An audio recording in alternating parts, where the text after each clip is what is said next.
All right. So welcome everyone. Good afternoon. Last session of the day during our virtual forum. Usually when we're in person, I think everyone runs for the coffee around this time. So I hope you're hanging in there and doing well, staying safe. For those who don't know me, I'm Sandra Miola. I'm the director of the Coalition for the Delaware River Watershed. Before I hand it off to Kelly, our moderator, just a few housekeeping items.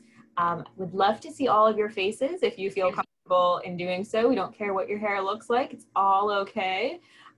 Feel free, Dan, feel free to change your name and to your first and last name as well, along with your organization and gender pronoun if you feel comfortable. Please be sure to mute yourself unless you're speaking. We have a relatively small group of about 22 folks right now. It probably will grow in a few minutes, but we might be able to forego the chat box and just, take yourself off mute during the Q&A portion. And we can kind of play that by ear as we get further along. If you have any technical difficulties, I cannot call myself an expert, but feel free to chat me directly and I will do my best to assist you.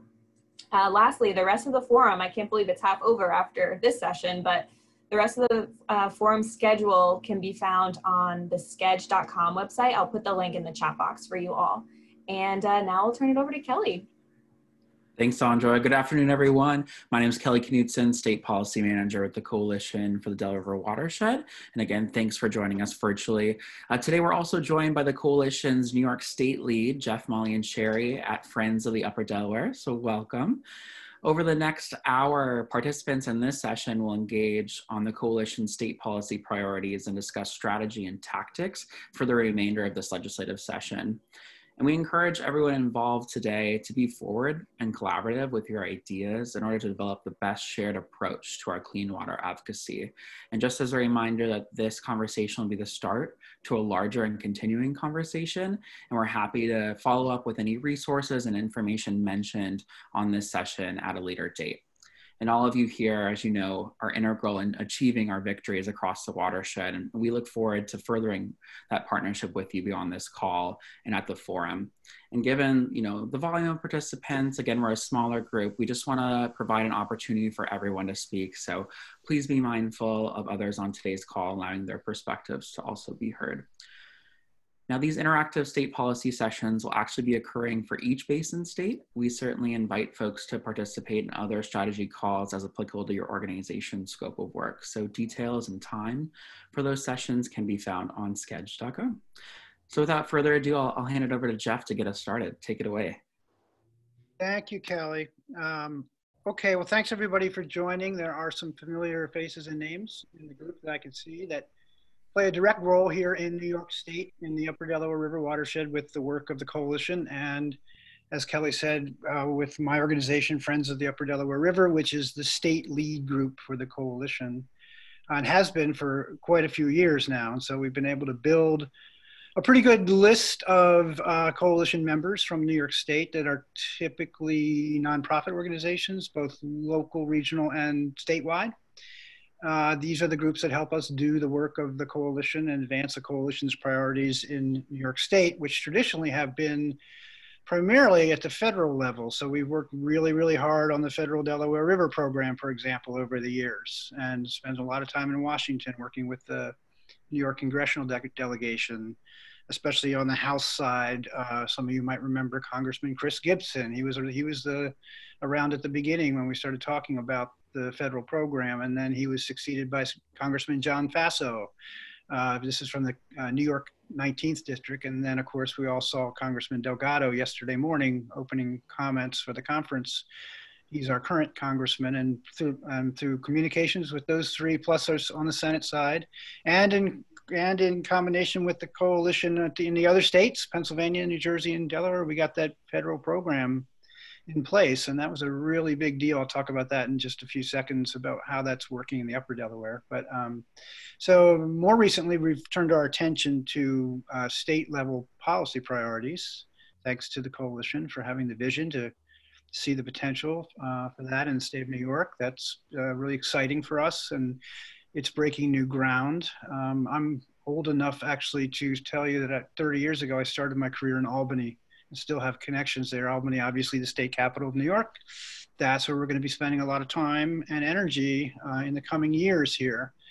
So we will pay attention to probably 3 or 4 different policy priorities. We work on plastics legislation and some clean water policy, but the overwhelming favorite and the overwhelming priority is, it won't surprise anybody, is a funding campaign out of Albany to bring new funding to the Upper Delaware River watershed.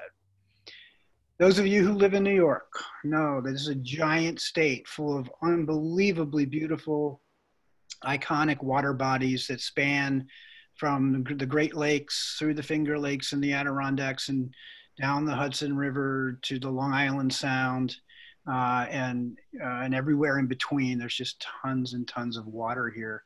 So while we are obviously Upper Delaware River centric, we are savvy enough to understand that at a political level in the state of New York, the Upper Delaware River has traditionally been a tough place to gain political traction when it comes to state funding.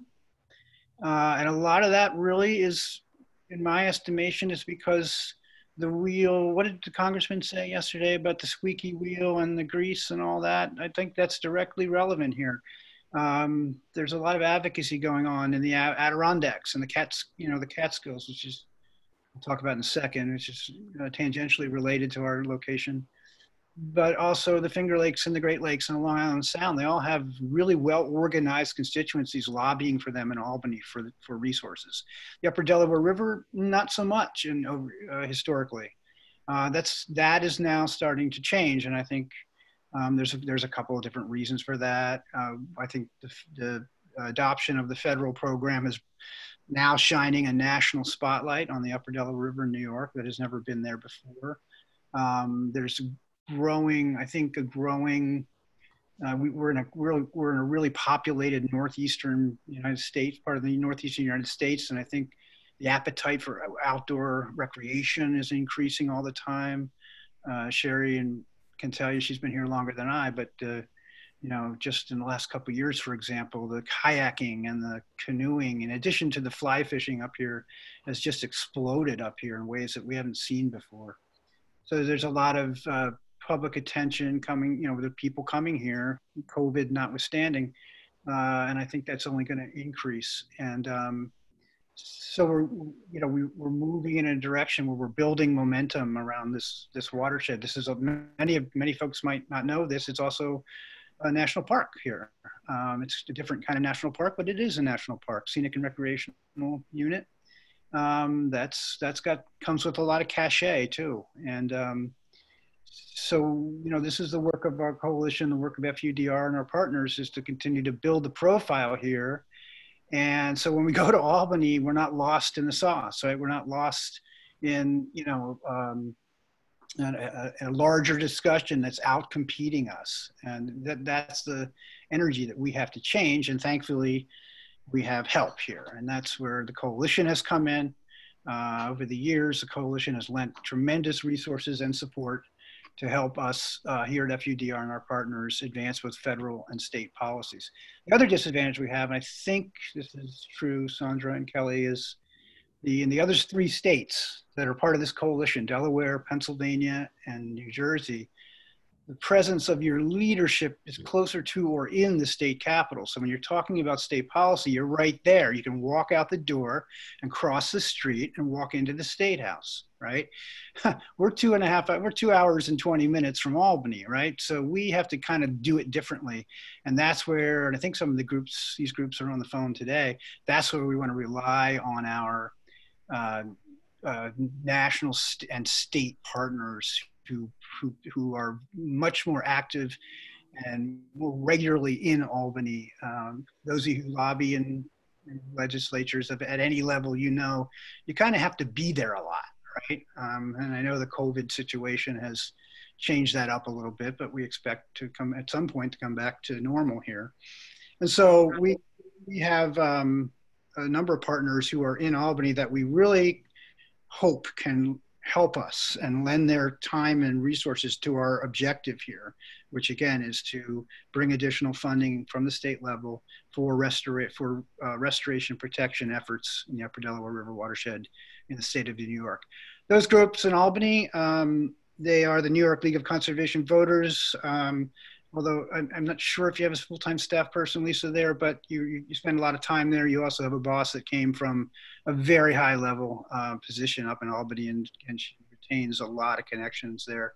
The Catskill Mountain Keeper is another group that we are going to rely on for help. They have an office here in the Western Catskills, but they also have a full-time lobbyist up in Albany. We hope Nikki from Ducks Unlimited can play a role. I know that they are fairly active in Albany, and Mark from Appalachian Mountain Club.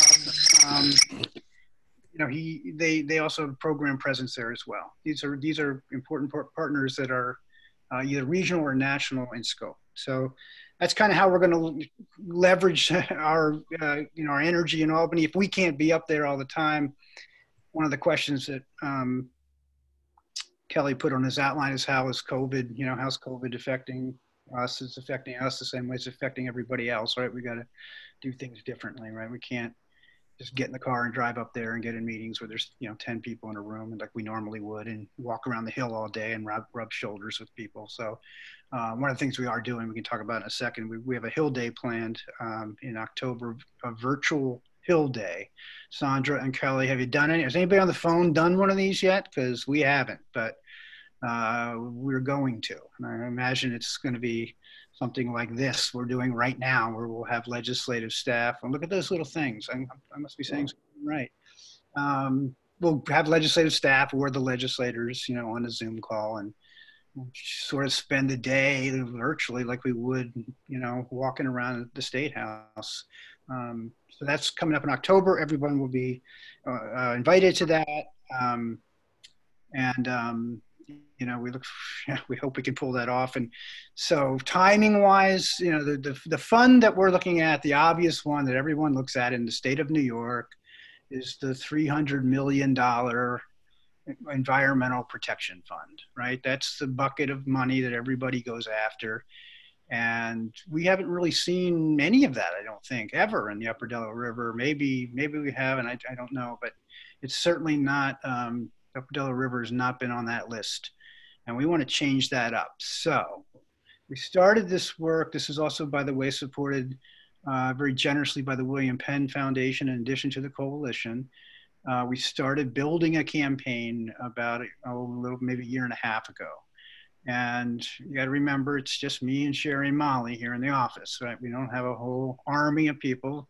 So that's why we work to build our coalition membership so we can get help. And we have a list there. I don't know if we can share that list or when we want to do that, Kelly, but I don't know if you want to do, we can flash that list at some point and so everyone can see who is a member of our, and many of them are, I think some of them are on the call. One of the things we got to remember, the Upper Delaware River, the geography here, sometimes we call this a tale of two watersheds, sometimes a tale of three watersheds. For those of you who are unfamiliar or not from the state of New York or don't live here, you may or may not have heard of a term called the New York City watershed. That is the very top of the Upper Delaware River watershed in the Western Catskills. It's above the big New York City reservoirs at Neversink, Papacton, and Cannonsville. That is an area that we actually have not that focused on. Why? Because the city of New York has invested billions of dollars up above their reservoirs to keep their water clean. They don't have to filter. The feds say they don't have to filter it if they can keep the water clean. One way to keep the water clean, of course, is to make sure the land is undisturbed. So one of the big pieces of their watershed protection plan is to buy a lot of land, and that's what they have done. It's a controversial issue up here. It has to be navigated very carefully, but that has happened over the decades, again, to the tune of billions and billions of dollars. So we're kind of thinking like, hey, there's enough money up in that New York City watershed, but there's, by contrast, below their reservoirs, the investment has been close to zero, really. Although that's changed recently. So our focus has been the tailwaters below those dams. Historically, FUDR was originally founded as a fly fishing group. So we only really kind of focused on the cold water section, which is just the first section below those dams. So the river, of course, continues running south through Sullivan County and down through Port Jervis. So if anybody knows their New York geography, this is the area we're talking about, below the dams, all the way to where the three states come together. That's our jurisdiction. And what we found when we started expanding our horizons here was that politically that was advantageous for us. Sullivan County, New York, has a couple of fairly influential state legislators, State Senator Jennifer Metzger and State Assemblywoman Aileen Gunther. They represent a big portion of the watershed, and we have become very friendly with them, right, Kelly? You've been up here a few times, had a bunch of meetings with them, been in their office in Albany. They're going to be key for us in the upcoming legislative session, and we need to and they're going to be I foresee them being our champion, in addition to other state legislative targets that we're going to have to cultivate and work with. Those would be your traditional, everyone who lobbies in state legislature knows you go after the committee chairs that run the topic you're looking at. And then of course you also have to get, in our case, to Governor Cuomo's office as well. And you got to kind of connect all those dots. And the goal here, timing wise, is now. The state budget, this is, we're entering that time now where the New York State is starting to formulate their 2021 budget.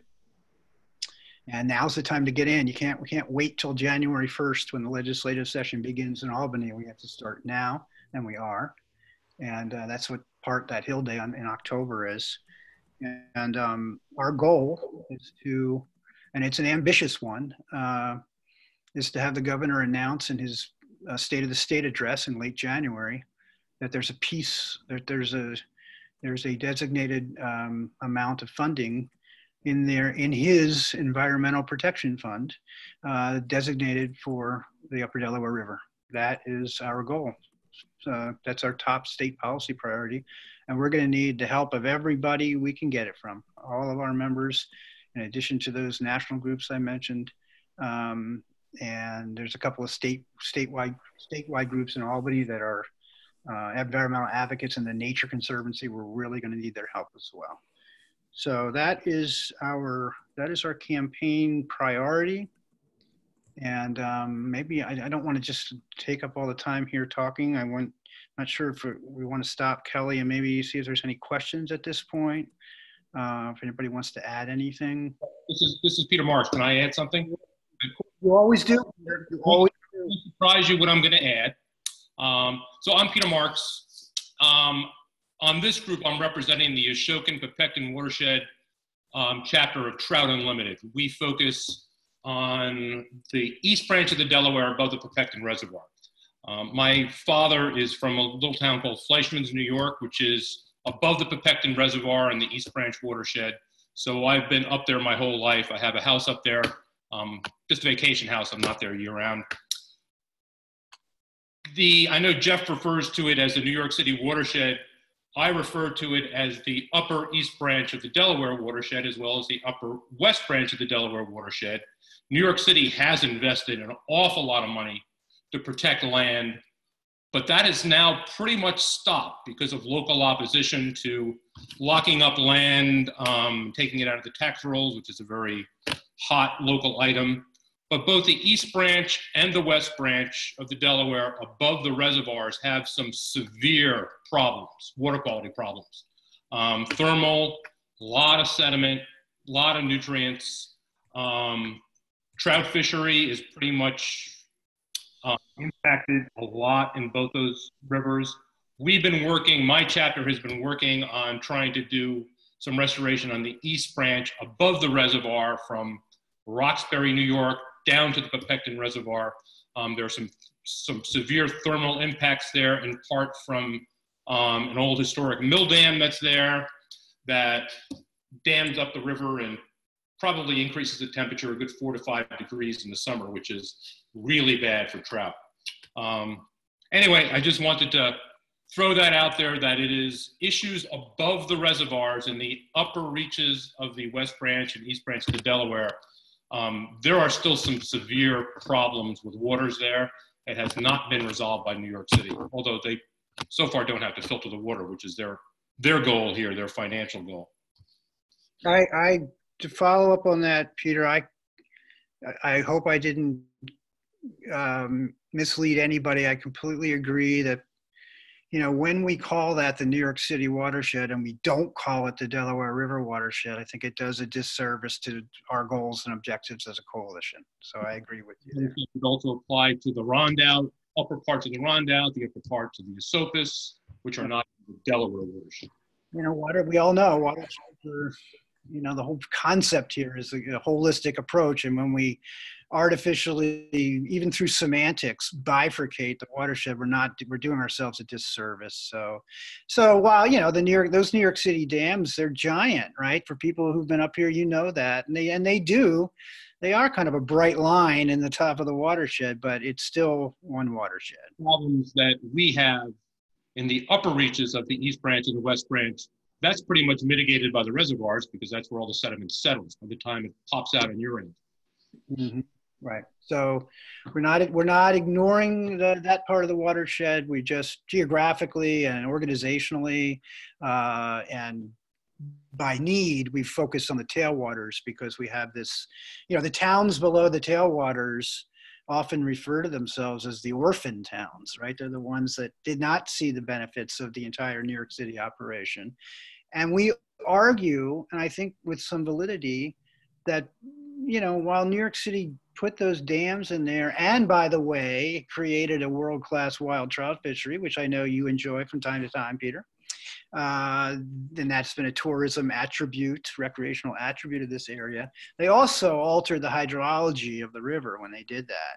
And so we spend a lot of time working in coalition at the local level. We have something called the Tailwaters Coalition, which is primarily the municipalities with assistance from Delaware County. And, you know, a lot of what we talk about is, you know, if New York City is indeed responsible for some hydrologic alterations below their dams, might they not lend some resources to this part of the watershed like they do above the dams? And that's a whole giant political discussion that's very difficult, but I think we're making a little bit of progress there in different ways. So I just want folks to know that, you know, in some ways, go ahead, Peter. As we discussed one other time, they're doing some damage above the reservoirs as well with some of their work, but that's another matter. Right. I don't mean to suggest that just because they spent billions of dollars up there that everything is immaculate and pristine. And then, and also, and you mentioned it earlier, people need to be aware that if you live up here, there's a whole history of New York City's involvement up here, and not all of it is popular. Okay. So we have there still are remnants of a civil war up here between, you know, the people that, you know, generationally lived here and grew up here, and then this big giant city. It's not even in the Delaware River watershed. It's in the Hudson River watershed. You know, had this need to expand their water supply, and they certainly did. And they eventually landed in the Delaware watershed, right? And caused all kinds of compensation to above the reservoirs. Well, maybe a little bit, but. Right. So, but right now, let's go further south. Thank you, Peter. You have anything else to say about the New York City watershed? I'm going to have one other thing to add for the Albany stuff. Yeah. This is with my other hat as a lobbyist for the coalition. And I don't know how you deal with this, but just it should be on people's radar screen. You've already talked about Chris Gibson, John Faso, and Antonio Delgado. New York is going to likely, almost definitely lose a congressional seat in redistricting. So the New York legislature is going to determine redistricting, I guess, 2021 and 2022. And for whatever it's worth, it might be worth keeping your eyes on how that plays out for this watershed. Maybe, you know, keep Delgado or just be conscious of it. You don't want to wind up being an orphan stepchild out of it. Good point. Let's not forget that there are two other, correct me if I'm wrong, Peter, we have two other Congress members that have tiny pieces of the watershed. It's Anthony Brindisi up north and Sean Patrick Maloney down south. Delgado's got 99.5% of the watershed, I think, but we do have a couple of other congressional players as well. So the other point I really want to make is about that federal Delaware River program and how that has helped us here. So we worked with the 3 congressmen in the, on the New York, from the New York Congressional District, 19th District, over the years. How many times did we go to Washington, knock on doors down there? Got that program in the waning days of Obama. We're now in the 3rd year of funding. We've received funding, we as an FUDR and our partners, all 3 years. And that has, in addition to the obvious positive effect that's having on the ground stream restoration projects that we have many ongoing right now, it's also allowed us to shine a bright light on the Upper Delaware River watershed at the state level. So when we go to Albany, one of the most compelling messages is, for those of you who have worked with this federal program, we've got that difficulty, and Sandra and Peter, I know you're going to fix this for us, and I think Mike Slattery might be on the phone. Maybe he could fix it for us right now. But that difficult one-to-one match, that's challenging for sure. I understand why it has to be. Congress needs some accountability, and they want to know things are, other people are contributing, and I get that. Up here in the rural sections of the watershed, we're starting to get a little lean on match opportunities. So that's a compelling message, and one that our legislators can understand, right? Our state senators and state assemblywomen, they know how to play that message. And it's, if the state can pony up or contribute to additional resources out of the Environmental Protection Fund or any of these other funds that are available, that can help us with that match challenge with the federal money. It's a real good message for us. So. Is there anybody else on the phone who wants to ask any questions about our work with the coalition or our state level policy priorities?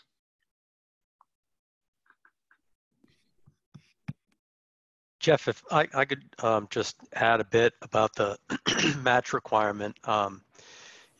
Peter and others did attempt, prior to all the craziness with the pandemic and needing to keep things cleaner and leaner in terms of federal legislation, did attempt to add provisions that would have given us a little bit of relief. Sandra as well was really instrumental in that. So, we didn't get it attached this time around, but there is legislation that is moving through the system, very similar to the Delaware River Basin Conservation Act. It would apply to the Chesapeake, and it addresses that issue in a different way. So, at the very least, when it comes time for reauthorization, we can use that improvement as a way of modifying for reauthorization DRBCA. And I just wanted to call them out for having attempted to do something about it right away, and thank them for those efforts, and put it in people's minds that we have some ideas about how we can address that issue to some extent, at the very latest by reauthorization time, which is in 2023. I know that's not right away. In the meantime, we're continuing to work with NIFWIF, our partners, and think about ways of addressing that match requirement, not always on a project by project basis, but trying to do some things with pooling the match and being able to leverage important projects by doing it more programmatically. So that's something that continues to be a priority for us that we'll continue to discuss with partners as we move forward. Great, thanks, Mike. That's encouraging. We could use all the help we can get on that front. Jeff, can I jump in for a second? Yeah, of course. So speaking of the Chesapeake bill, I've received word that there's also another bill that's going to be introduced on Friday that would mirror the Delaware program, but only, but target the New York, New Jersey estuary.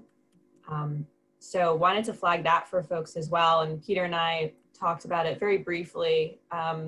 It really does mirror the Delaware program. It's a little bit different in terms of funding and match requirements, a little more flexible, but it's their first draft it's their first go at it, and it may change, but I can definitely share that information as it comes out.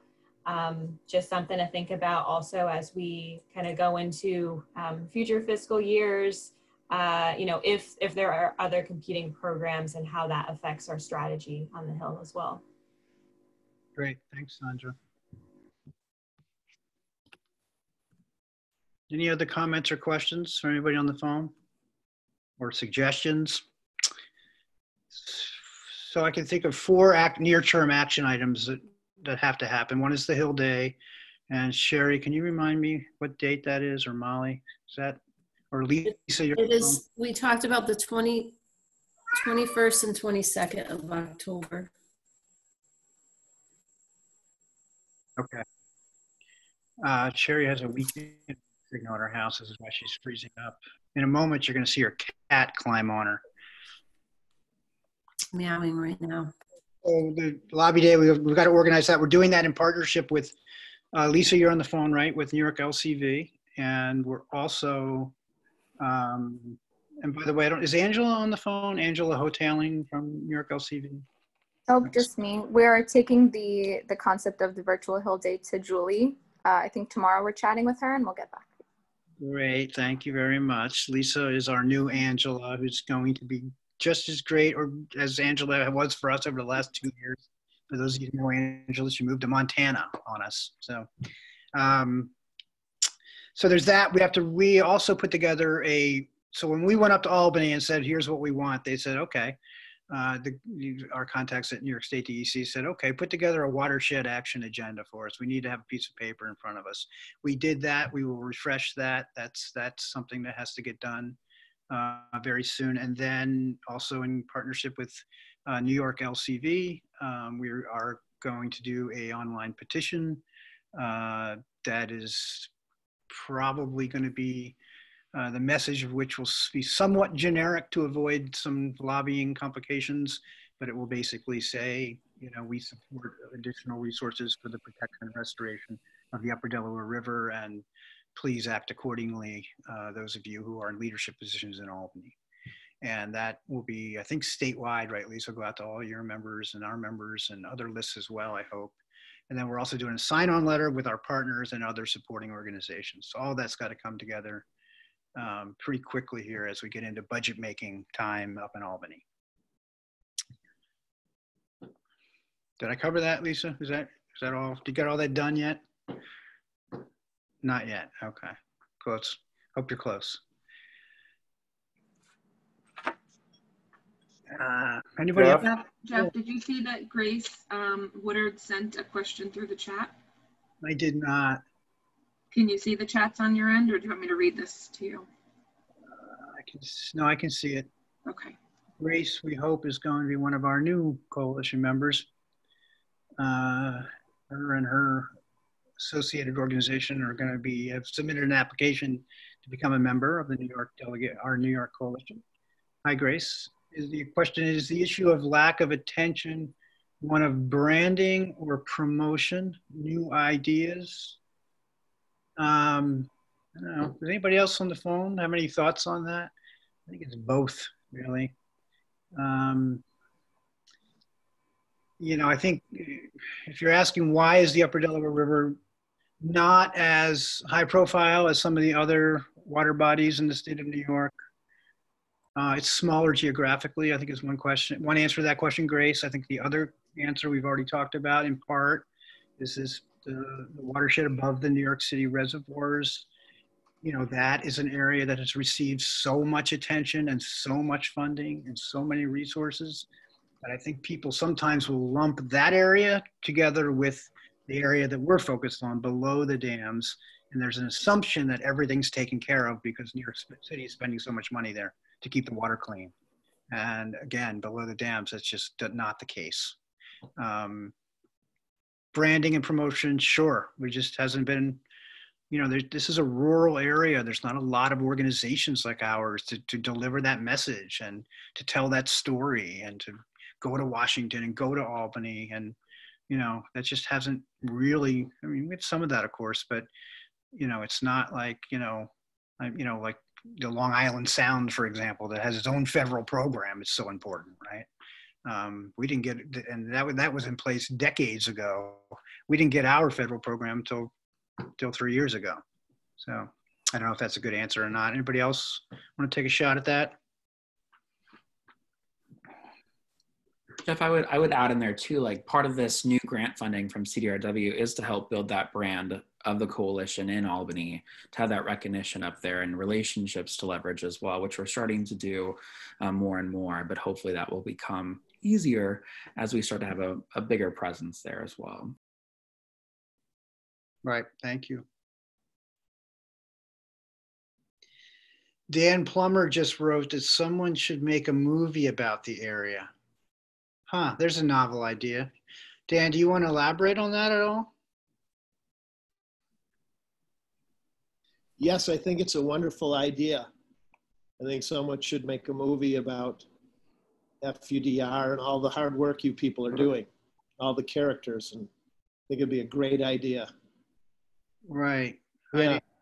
You could be, I'm watching you do this and you look, you know, that eagle behind you flying over your shoulder. You know, I can see the camera coming in for a close-up on you. I think it could be really, really powerful. And Dan, like Zoom, it's pants optional, right? That's in the Upper Delaware watershed. No, exactly what Jeff was answering Grace's question. I think that it's something that hasn't been done, and we are making a film now on the Upper Delaware region. It's not just Upper Delaware, the Upper Delaware River, but it is kind of Upper Delaware centric, and it's just kind of telling the story about all the struggles, and hopefully we'll be able to reach the millions of people that just live 3 hours from our area in a meaningful way. And we should have a rough cut this in a couple of weeks, and then hopefully we'll have something to be submitting to the film festivals this coming fall and winter.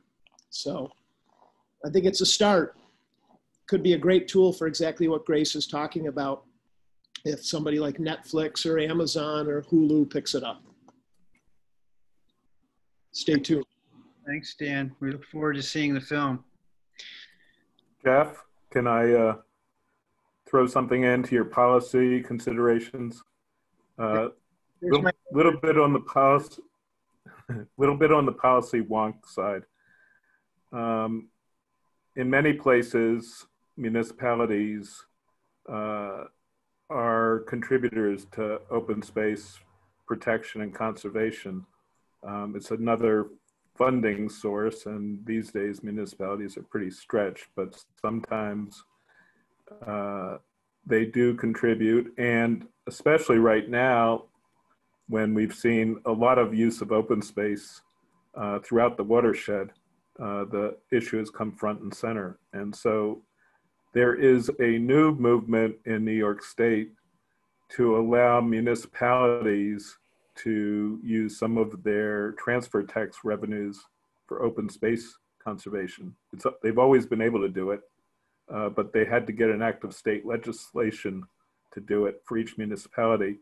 And there is movement afoot in Albany to pass legislation to allow any municipality to do it without having to go directly to the legislature. They still have to go through a process, a ballot referendum and all the rest, but it takes one hurdle out of the process. So I would ask you to consider adding that to your policy initiatives when you go to Albany. Okay, thank you, Steve. Is there a group or a legislator that's championing the cause here that you're aware of? I'll get you the information. Okay, great. Thank you. While we have you, Steve, one of the things, Steve is my neighbor, by the way, and for years has told me, I guess agitated a little bit to get FUDR and our partner groups a little more involved in the Never Sink watershed. And I know that's music to Grace's and Alex's ears, our potential new members who we had on the phone the other day, who are also on the phone today. It's just geographically, it's a little further away from us. And from a fly fishing perspective, you know, we tend to focus on the West Branch and the Upper East Branch and the main stem because it has this wild trout appeal to it. And that's largely where our members will come to fish. But the Never Sink River, right, Steve, is a fine trout river in its own right and a wonderful watershed to work in and protect. Wouldn't you agree? Yes. And I'm happy to see Al and Grace on the call today. Al and Grace have been involved in the DRWI. They have put in 3 water quality monitoring stations on the Bashakil to continuously monitor the quality of the water in relation to a particular threat, but also to gather data to help us understand better how to conserve the land in that area. Maybe Al and Grace want to talk a little bit about that.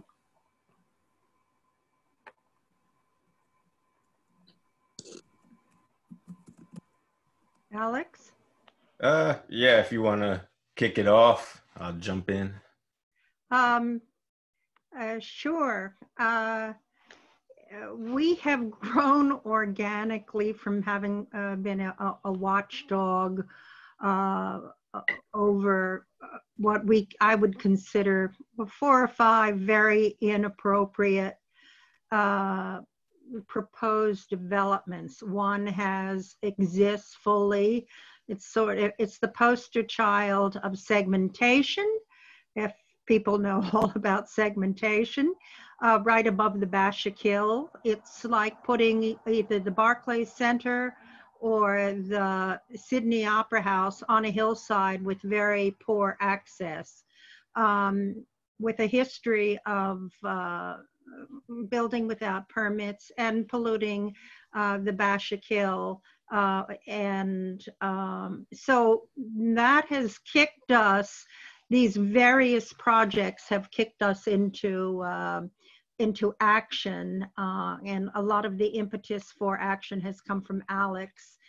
But we've had a lot of spontaneous community folks who wake up in the morning, go to work at 7, see pollution, take photographs, distribute the photographs. We get DEC involved. So there was a fellow out canoeing, smelling something from his house.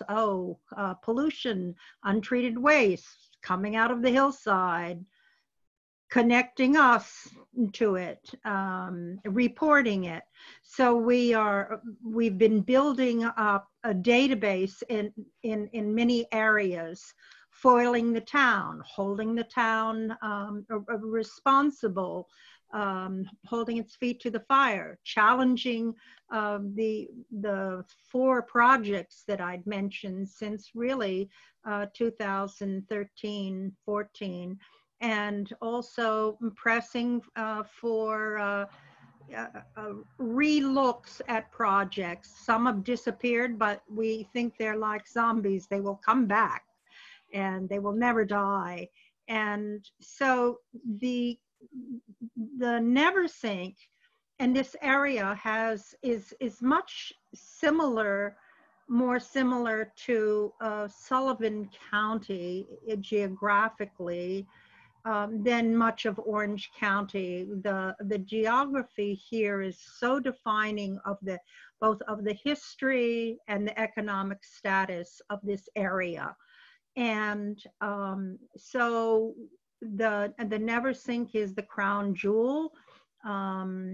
It was a place where, when they first did beautiful stamps, they were all, it was all dedicated here with fly fishing stamps. And I know Roscoe gets a lot of attention, but we have had wonderful help from anglers when we needed to protest an expansion, and anglers and hunters showed up. We have a variety of political views within this community, and so it doesn't suffer from a certain kind of elitist telling others what to do. So we're the most recent thing that we think we will roll back, and Alex can jump in here because it's through his mapping and drone work and that a development on the Neversink, really one of the first housing developments, is now going to have a positive declaration. 20 houses on 8 acres, like a city squash project, 1/3 acres each. And so we think we're going to, and we produced and pushed and pushed. So much of our efforts take us away from monitoring, but we then end up pressuring and calling every person we can to write a letter, and we get the news involved too, and we need to do that more. That's one of my things to do today, is contact the newspaper. So Alex, I've gone on a lot. Right. Well, I mean, look, I'm not going to claim to know as much about water as probably everyone else in this group. You know, I mean, I've been in recycling, other environmental stuff for a long time, but water's come more recently. And, you know, I'm probably a little behind in, you know, the legislation stuff and all that, the intricacies of that. But look, you know, when I started up the nonprofit that's now, you know, combined with Grace's existing group, this was about 2 years ago now. You know, it's just, you realize that, you know, even if it's not something that's in all these bodies, you know, there's constantly pressure on them from all these different things, and they all go into each other. So, you know, even if the Neversink's not getting a, you know, the Bashik Hill comes down, it goes into Neversink, goes over. So you can't, you know, ignore it in favor of other bodies, because it's all, if you do all your work in one part and someone goes there and puts 10 developments up on there, it's not gonna, you know, it's gonna negate a lot of the positive there. And, you know, in lower Orange County, Sullivan County, a map just popped up. Anyway, yeah, you know, there hasn't been as much done there as in other parts. You can kind of see, even, you know, I think Steve would know this, when we put in the monitoring stations, you know, there's tons on that side, on the Pennsylvania side. New York is still a little lacking. And in the end, without all that data and everything, it's hard to, you know, make a convincing case on why these things shouldn't be there. So we're hoping, you know, to expand that, and hopefully, you know, we're in touch with Jeff last week, just a few days before this. So we're just coming in, and, you know, we hope to catch up, but we think there's a lot of opportunities to just consolidate a lot of that as far as the data and the policies. So it's more comprehensive and hits that big area, you know, get rid of some of that fragmentation so we can, you know, just get a better overall result. That's what I hope to do through it. Hopefully this will, you know, help us all accomplish that and lead towards that as we go along.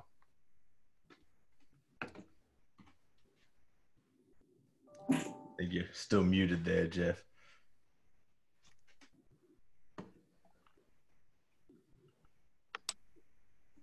Thank you, Alex, and thank you, Grace. We, as our newest applicants to the New York gang, we look forward to voting on your inclusion at our next steering committee meeting and having you become active members with us. And we're excited about expanding our coalition and adding your groups to us.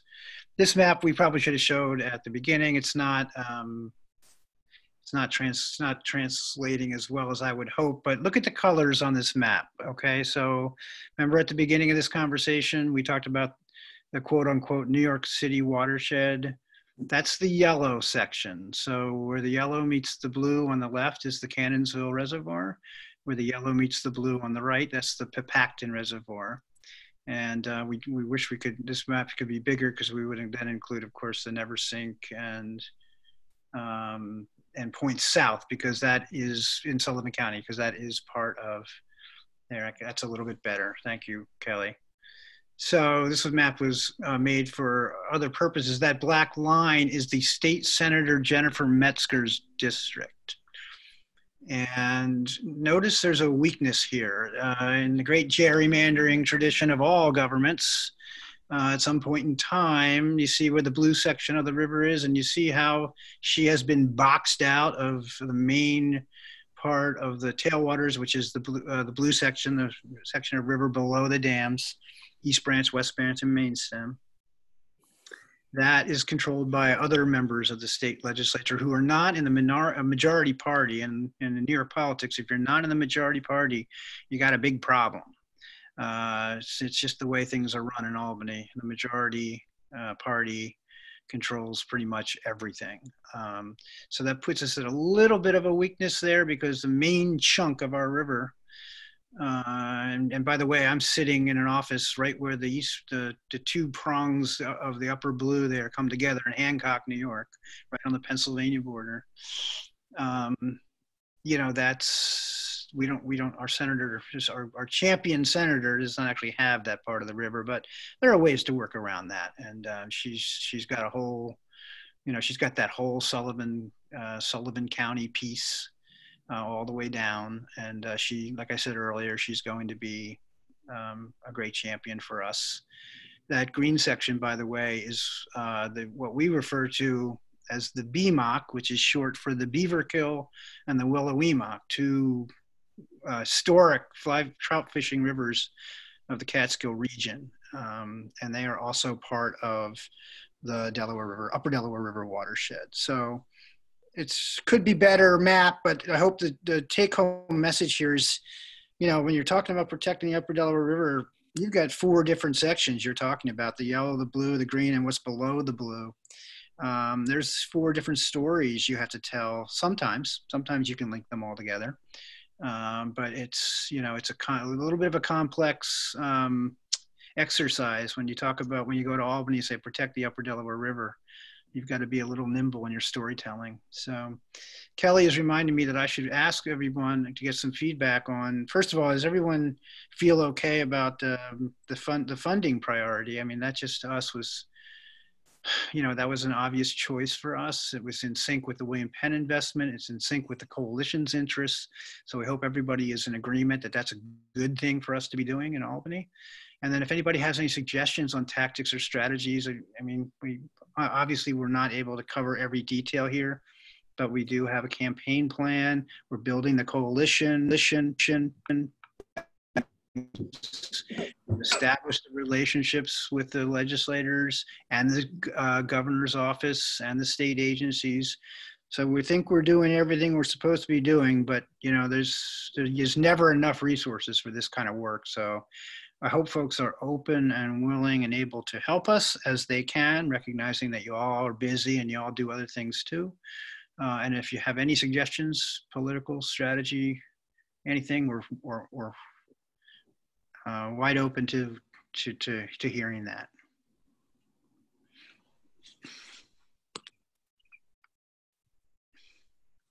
Hearing nothing, Kelly, I think everything we're doing is perfect. So your investment is safe and sound with us. Love it. My question after seeing the map, this is Grace, is that the Neversink covers a lot of territory, has a really storied history, particularly down in Cutterbackville, with early filmmaking, early films of D.W. Griffith and Mary Pickford. And there is an historic aspect to the river's life. I mean, I know that the wide blue a line you had on the left that is out of the let's say the Democrats' territory. If there could be an enhancement of the Neversink itself, because I think that has tremendous potential nationally and historically, and threading the environment into, you know, the river's health, every aspect, I think would serve an argument up in Albany for funding. I agree, Grace. I think it's an untapped, for us, it's been an untapped resource. The firepower and the Neversink, the lay of the land for New York State politics is very advantageous for us, and we need to take more advantage of that. Perhaps an event at the Delaware prior to the online Hill event, Hill Day, that could, with press, with symbolic things. I mean, we joke about having oversized trouts or birds, but an attention grabber that would be able to draw on our representatives across Sullivan County, all the way up, up. So it's my take. Great tactical suggestion, Grace, and we look forward to working with you on that. We're excited that we've got, a new voice from the Neversink. But by the way, we've also done some grant writing around developing a watershed agenda for the Neversink, and of course, you will be partners in that. We're also working with Orange County Land Trust, who I know you know because we talked about them in the so we're and Steve Schwartz. We're trying to generate some resources to do some good planning work to put together a watershed agenda for the Neversink. So that's in the works. Is there anybody else on the call who wants to add anything?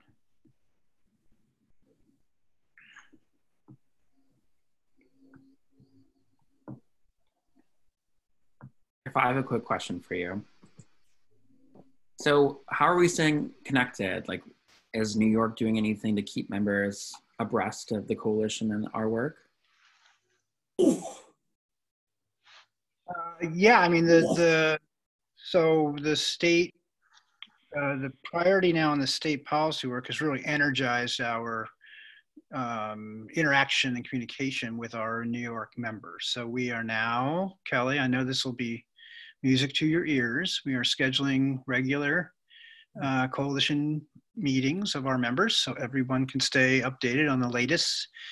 And by the way, anybody who's on the phone who's not a member but wants to plug into that conversation, you're welcome. Just let us know and we'll get you on the list. So we'll be doing that on a regular